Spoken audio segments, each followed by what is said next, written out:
Okay, namaskar to all of you. Namaste. So today's class is a continuation of last Wednesday's class, where we talked about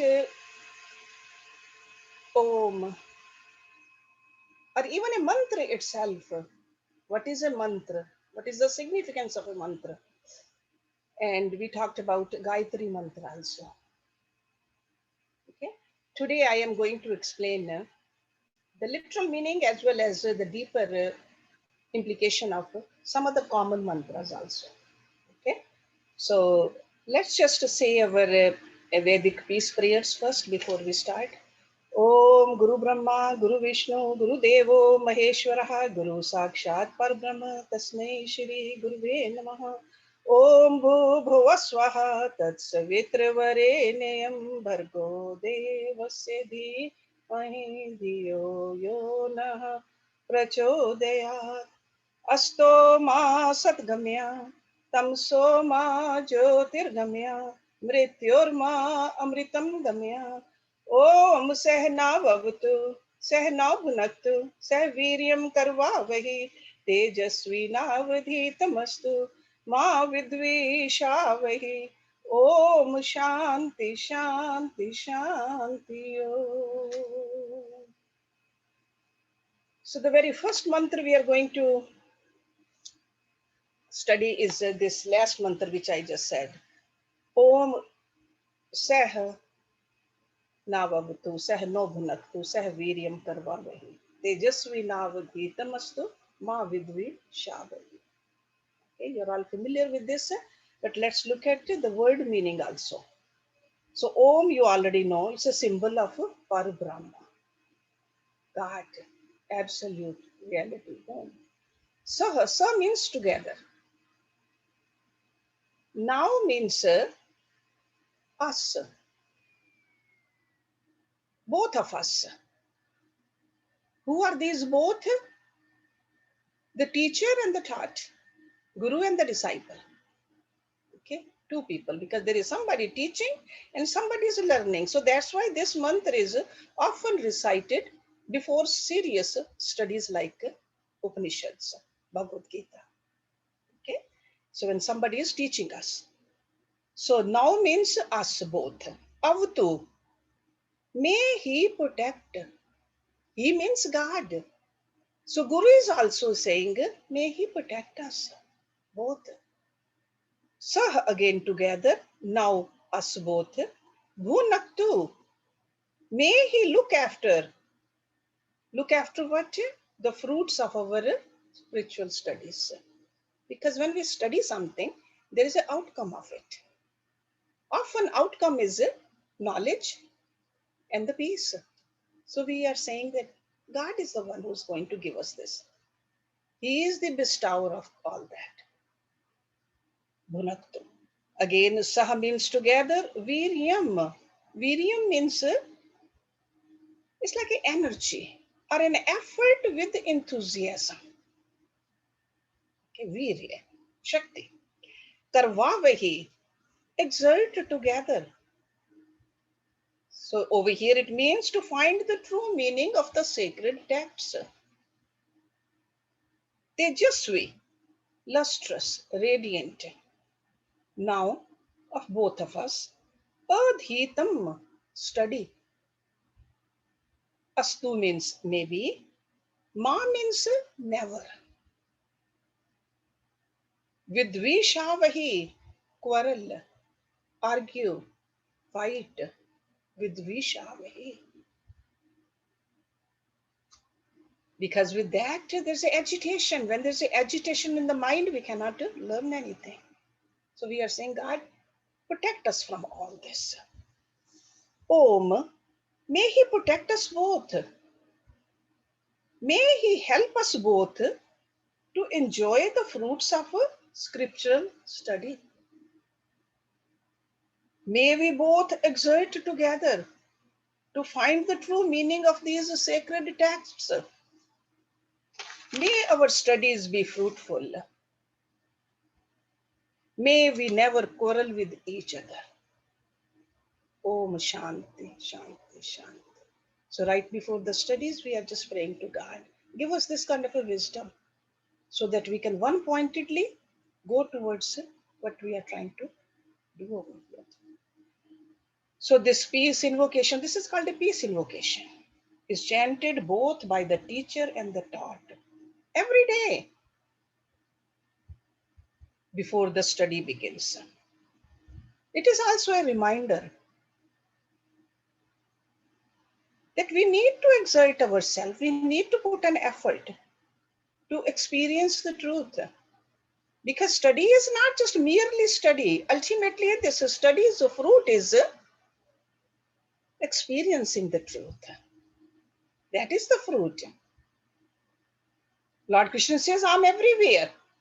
After studying, reflecting, practicing, we should be able to see God everywhere too.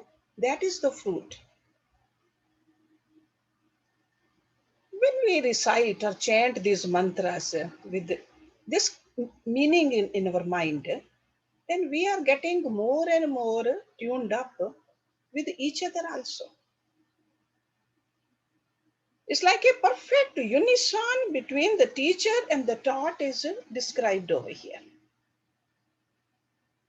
This unison is unavoidable in the study of the subjective science of Vedas. If the teacher thinks that, no, I am better than you and I'm there and you cannot be there, that's not a unison. The Guru holds our hand. Guru says, walk with me. But then the walking we have to do. Guru cannot walk for us.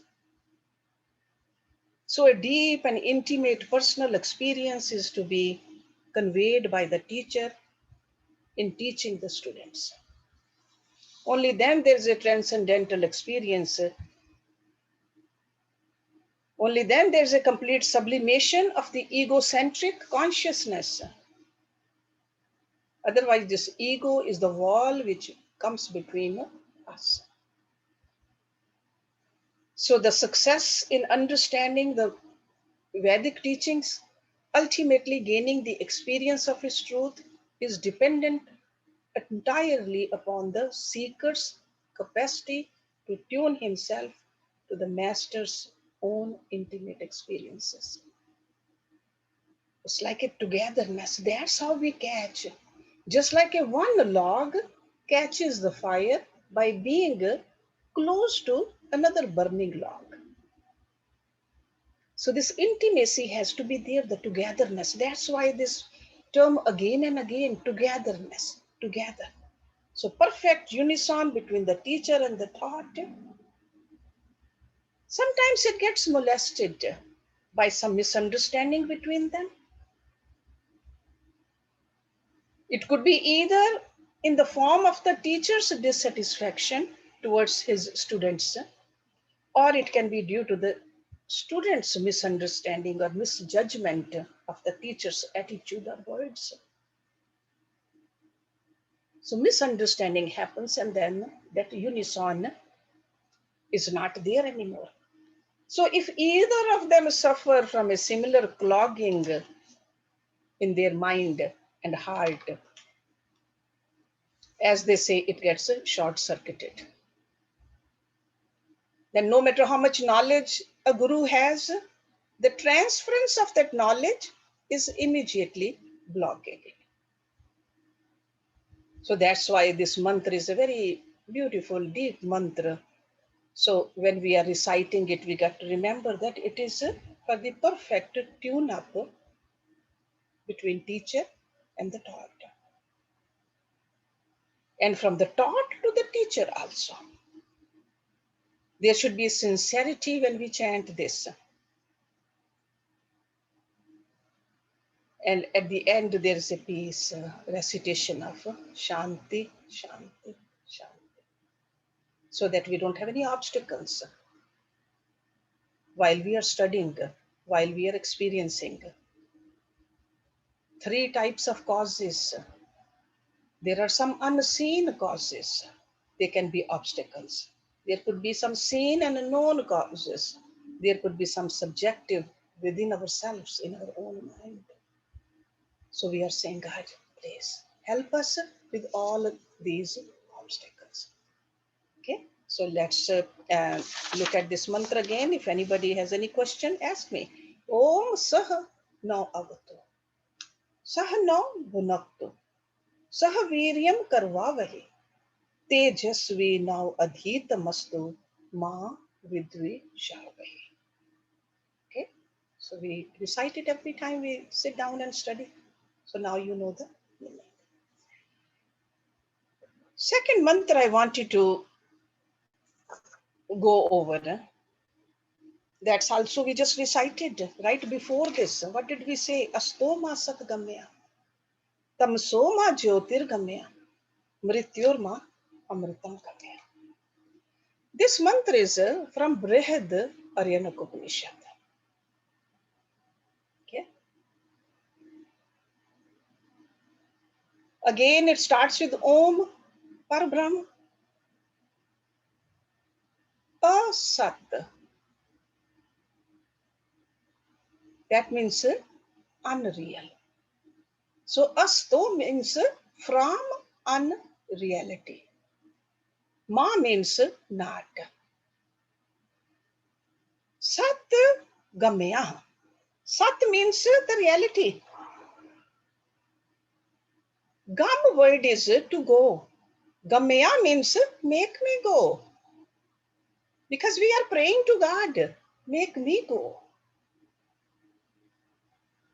Tamso from darkness. Again, Ma means not. Jyotirgamya, make me go towards light. Mrityu, that means death. Again, Ma means not. Amritam, immortality. Gamya, make me go. So we are saying that God, please help me.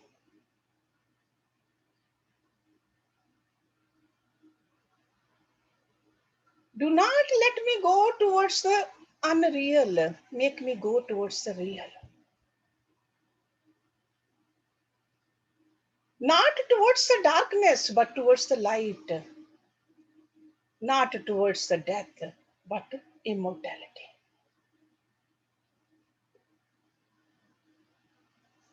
So the first line, Om Asto Ma Satgamya, oh Lord, keep me not in the phenomenal world.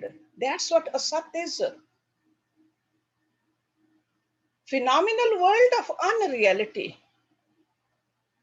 But make me go towards the reality, the eternal self, because that is the goal of life.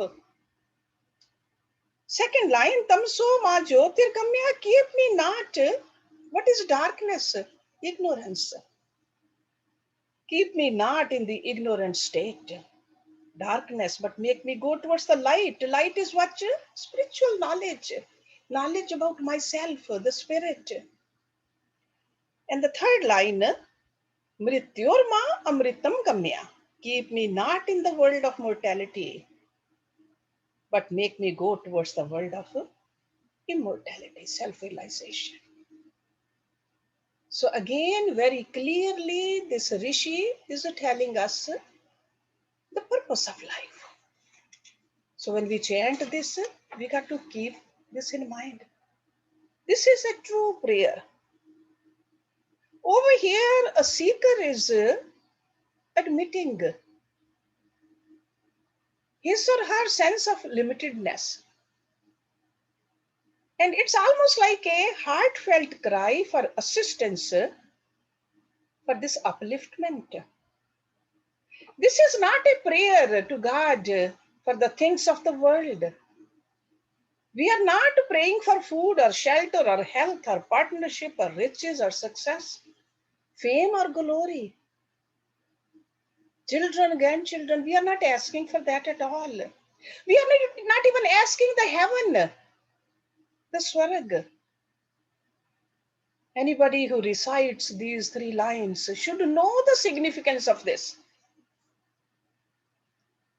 It is in this full understanding we should turn towards this prayer. If we say this prayer and in our mind we just want some kind of a physical thing, material thing from God, then we are contradicting ourselves. So the essence of each of these three lines is that please help me. Whether you are saying it to your guru or God, same thing. Make me free myself from my worldly attachment. Because that's where the darkness is, that's where the mortality is. We are saying that God, please bless me with the true knowledge. So the first line, Asto Ma Satgamya. Some people say, yeah, lead me from the Asat to Sat. So just remember, Asat is a phenomenal world. Sat is the reality, the truth, the God. We often talk about, when we say philosophy or religion, we are saying we are searching for the truth. And this truth is another name for God. Truth. Because truth, in the ultimate sense, if it's true, it will be there now, in the future, and in the present, in the past also. In all three times, three periods of time, past, present, and future. So in that sense, the truth, existence, and reality are one and the same thing. That reality, our Vedic seers called God. So that is a Sat. Everything else is a Sat by that definition. Because universe and its things are constantly changing. No matter how big and strong the buildings are, no matter how strong the physical body is, keeps on changing. Those 6 modifications are part and parcel of everything which is in this Prakriti, everything which is in this creation. Even the emotions, they change. We see that. We are familiar with those. So our mind changes, our ideas change, intellect changes. Our intellectual convictions rarely stay fixed for a very long time. So according to the Vedic seers, we cannot call this world ultimately real or satya. Ultimately, it does not exist from that definition. It seems real, but it's not. So such a thing is called asat. So we are saying, please God, do not keep me here. I want to move towards the sat. Okay. And the second line, where we are saying tamsoma jyotirgamya, lead me from darkness to light. I don't want to stay in the darkness. So they are referring to the ignorance is darkness, knowledge is light. Because ignorance, just like a darkness, ignorance obscures everything. And only, just like a only remedy for the darkness is light, only remedy for the ignorance is the knowledge. Okay, when the knowledge dawns, the ignorance moves away. Okay, so and knowledge about what? Knowledge about our true nature. So Guru and the scriptures are telling us that we are not this body. We are not this mind.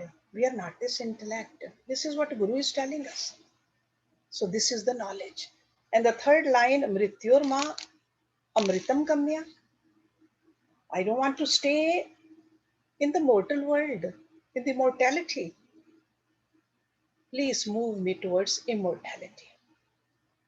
This should not be taken as a prayer to live endless years in heaven or even on this earth. That's not what it means. It is a prayer to the Guru for assistance in realizing the truth that I was never born, nor can ever die. I am not the body, mind, and intellect, but the eternal, blissful consciousness, which is the substratum of it all. That is immortality. So it is very important to remember that this mantra,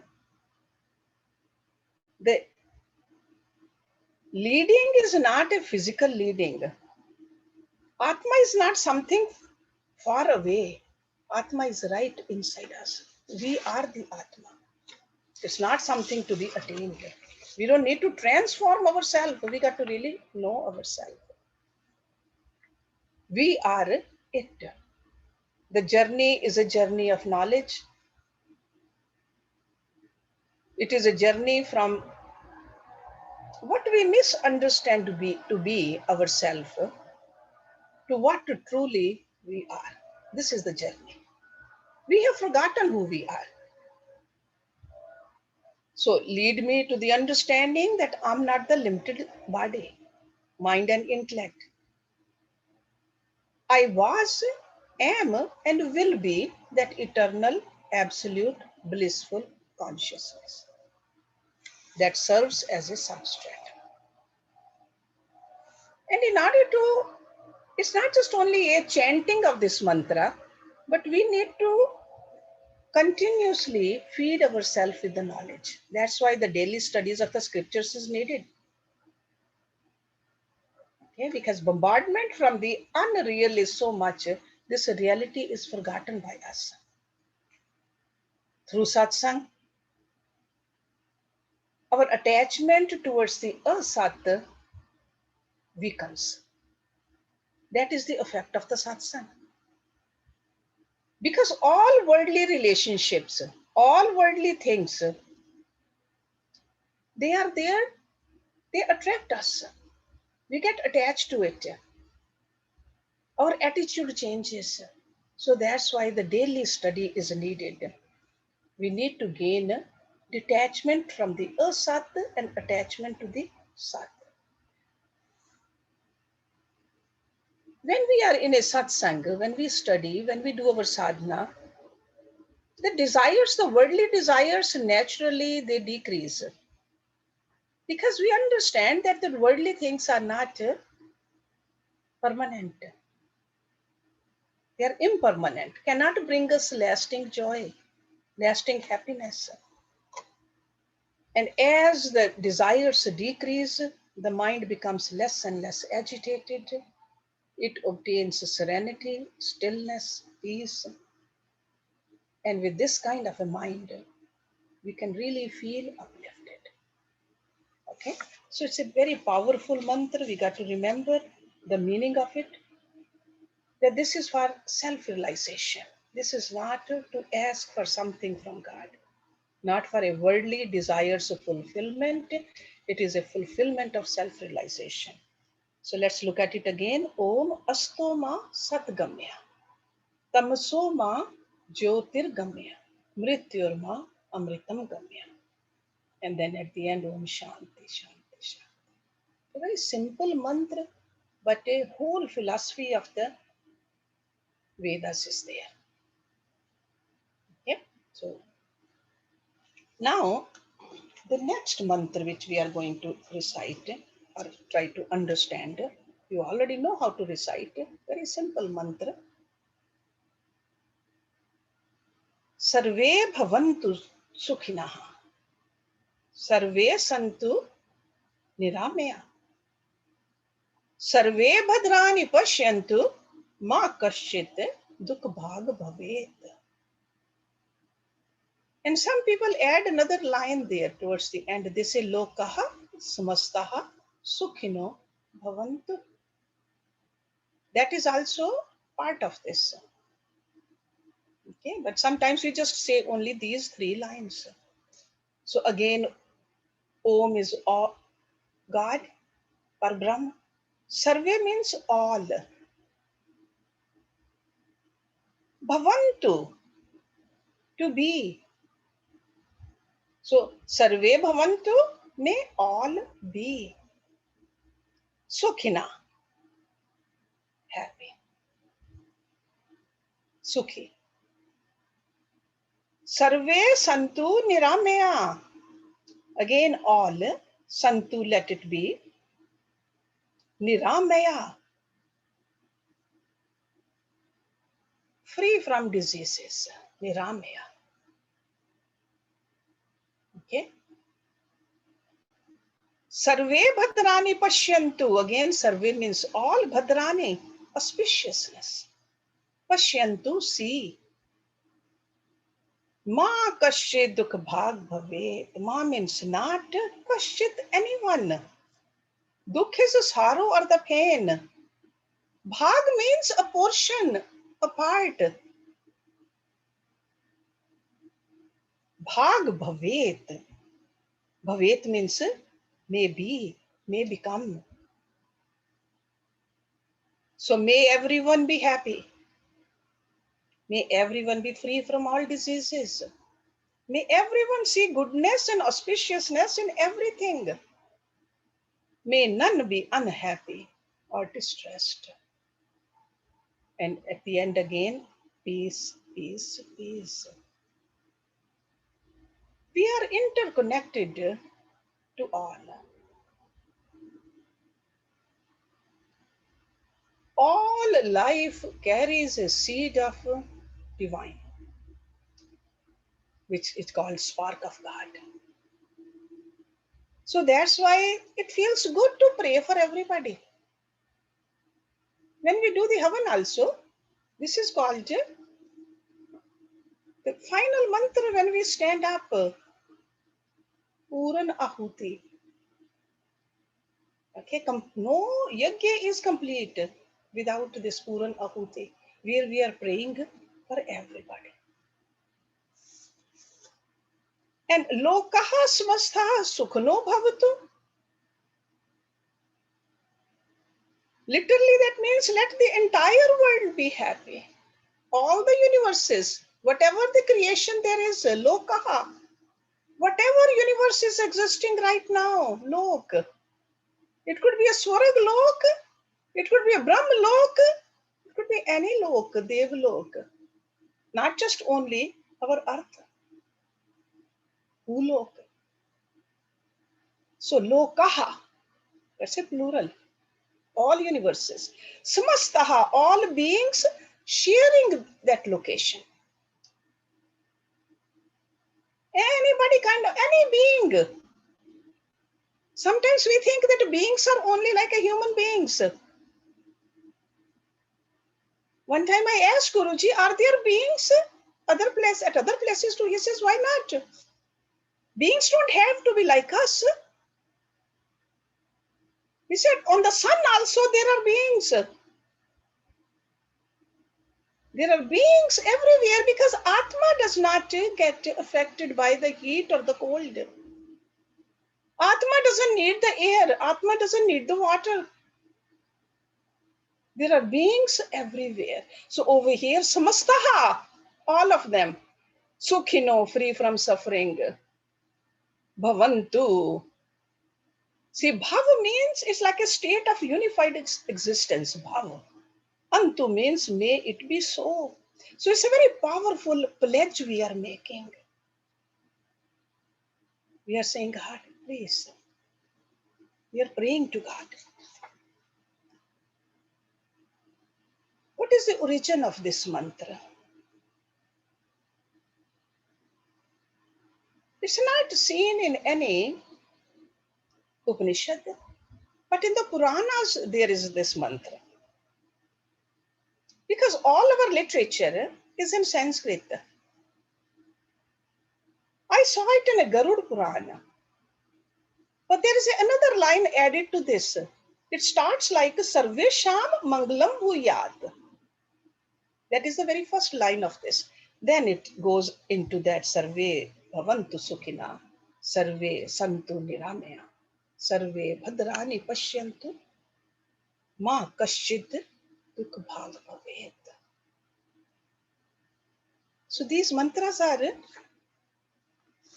we see them at repeatedly other places also, but that's where I saw it one time. Okay. So we are not just praying for us or everyone, we are praying for all. Just remember, all is the word over here. So that means welfare of the entire universe, whether they are the animals or the human beings, or even among the animals also, there are animals who walk on, just move with the legs, or all on fours, or without legs also. Those are legless animals. So anything, irrespective, even in human beings, irrespective of caste, creed, gender. So all, that's what all means, survey. Okay. So the entire world, everybody. So, and when we pray for all, automatically we are praying for ourselves too. We are part of that all. That's how we begin to heal. That's how we begin to connect. So this prayer is a reminder of our universal self, to know that we are no different from the universe, even though our way of seeing the world doesn't really feel that way. But we pray so we may be joined in with the whole again. Right now we feel separated from others. We keep on creating the walls between us and others. Sometimes the people, we say we love you, you're part of us, but we still create a wall. So when we say this mantra, we are praying for everybody. Those walls, the mental walls which we have created, they come down. But only if we chant it with a full understanding. Remember, our heart is a mirror. As human beings, we have come preloaded with empathy. That's why when you see somebody crying, you feel sadness yourself also. This is from empathy. When we watch something on the TV, some kind of a comedy, we want to laugh along that person too. When we see happy children, we feel the same happiness. Our hearts have evolved with this empathy, reflecting emotions from the world we see around. So that's why he said, Pashyantu, to see. The mirror reflects everything. That's Pashyantu is. For our hearts to experience true joy, there must be joy in the world all around. In a selfish way, actually, in a subtle selfish way, I would say that we are wishing everybody happiness so that we feel happy too. When they are happy, we will mirror that.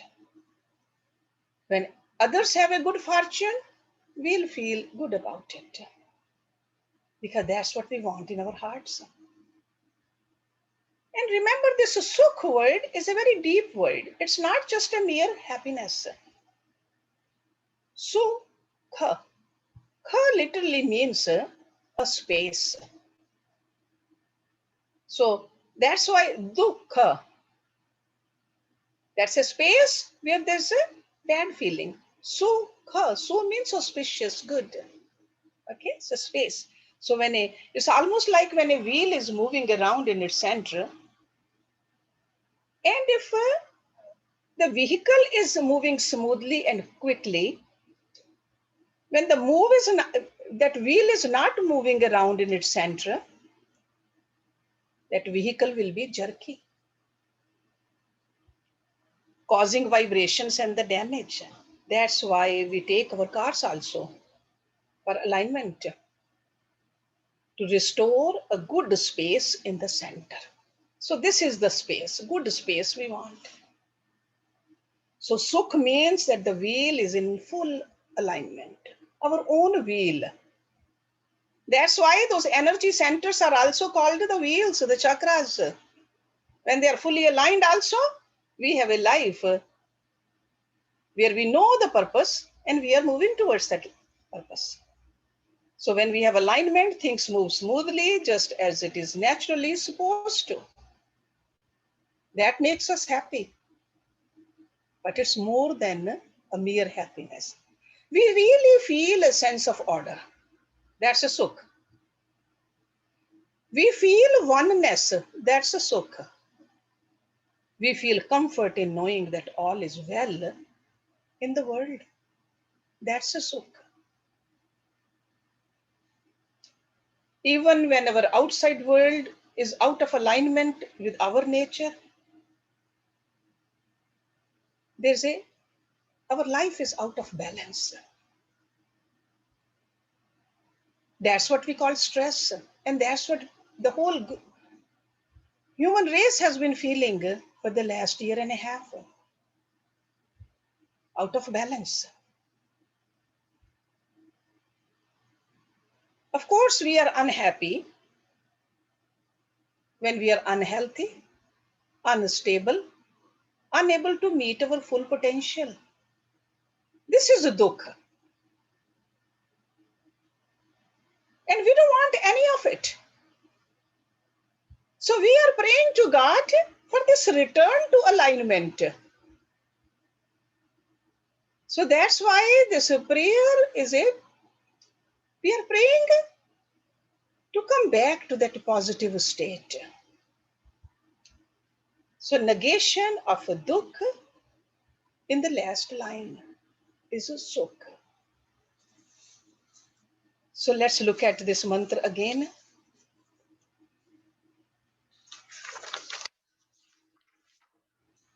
Om Sarve Bhavantu Sukhinah Sarve Santu Niramaya Sarve Bhadrani Pashyantu Ma Kaschit Dukh Bhag Bhavet. So there's a Sukh word also, there's a Dukh word also. So this Rishi has mentioned both. We don't want to be dukhi, we don't want anybody to be dukhi. We are praying for the Sukh for everybody. Okay? So then Om Shanti, Shanti, Shanti. Then the fourth mantra I wanted to cover today, which we say towards the end when we do our closing of the studies. Om Purnamada Purnam Idam Purnat Purnam Udachyate Purnasya Purnamadaye Purnamev Avasheshyate. Purnam, whole. Okay, like a complete. WHOLE, that kind of a whole. Purnam. Ada means that. Again, Purnam whole. Idam this. Purnat from the whole. Purnam whole. Udachyate becomes manifest. Purnasya of the whole. Purnam whole. Adai having taken. Like a taken out of something. Purnam whole. Ev means alone. Avashishyate remains. That is whole. What is that? God. God is complete. This world is also whole. From God, who is infinite, this world becomes manifest. From infinity, even if the whole is taken away, what remains is again the whole. Okay? So we are just, when we say this mantra, we are trying to connect with that infinite power. Sure, God, you have created this beautiful and manifested world for us. But that doesn't mean that you are any less. You are still infinite. So this world which we see is infinite. It's called beginningless, endless. We don't know this manifested world. Where is the end of it? Or where it started? It has countless cosmos. They go on forever and forever. So surely the creator who created this endless must be infinite. Creator has to be bigger. How can a small, limited, and a finite being create that which is infinite? Doesn't even make sense. Can a small, petty mind do this? No. Can a person who doesn't have any physical strength beat up the world's boxing champion? We know that. Can't. Or somebody who has a very small vision can create something big? No. So this whole world which we see, the Vedic seers also called it Neti Neti. No, iti. This is not it. This is not it. We haven't found the end of it. That's why it's called, God is called omniscient, omnipotent, omnipresent, all powerful, all knowing. But did God become any less? Did God become tired after creating this manifested world which is so big? So the very sight of this creation reminds us of the unimaginable powers of God. Don't we get awed when we go into a garden from the same soil? The red roses and even the white roses or the green leaves. What a beautiful sight. And exactly at the same time, spring comes. How the snow falls during winter. Creator is so magnificent. So we got to see this when we recite verses like this, internally we got to connect with God. Don't get lost in the creation. Connect with the Creator. So when we look at this mantra through the knowledge of the numbers also, we know that infinity, no matter how much we take out from infinity, so infinity minus infinity, mathematically it's still infinity. Okay?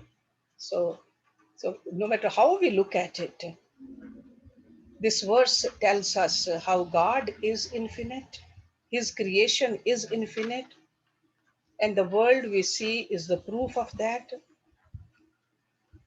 Infinite time and space. And objects can seem to appear from this infinite God, but He never gets reduced even a little. So when we recite this mantra, keep this in mind. Not just only the words, but the bhav. You remember last time I told you that the bhav is very important when we recite a mantra. Remember that? Because Rishi Patanjali mentioned that to us. Other Vedic seers also said the same thing, but we have studied Yog Darshan. Rishi Patanjali is saying in first chapter of Yog Darshan, Sutra number 28, if you want to check it out. Tat japa tat arth bhavanam. So repeating the mantras with the meaning behind it, understanding it, developing a closeness with the Creator, the God. Then we'll see some change in us also.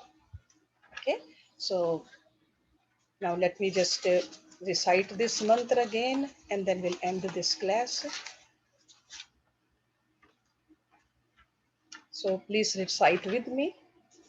Om Purnamada Purnamidam Purnat Purnamudachyate Purnasya Purnamadaya Purnameva Vishishyate. Om Shanti Shanti Shanti Om. Thank you very much.